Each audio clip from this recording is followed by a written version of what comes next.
Good morning mga ka-R&D Farm.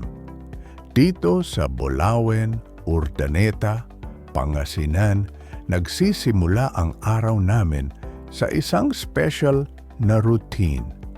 Ang pangungulekta ng fresh eggs mula sa aming mga alagang manok at pato.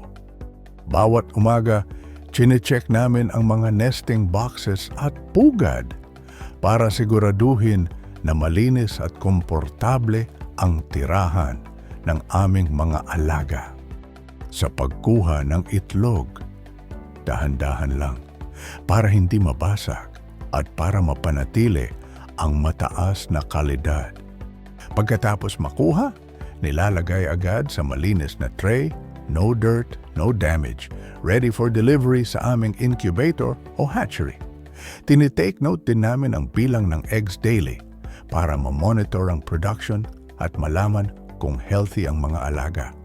Sa R&D Farm, bawat itlog ay galing sa puso at malasakit, fresh, safe, at ready to serve para sa pamilya ninyo.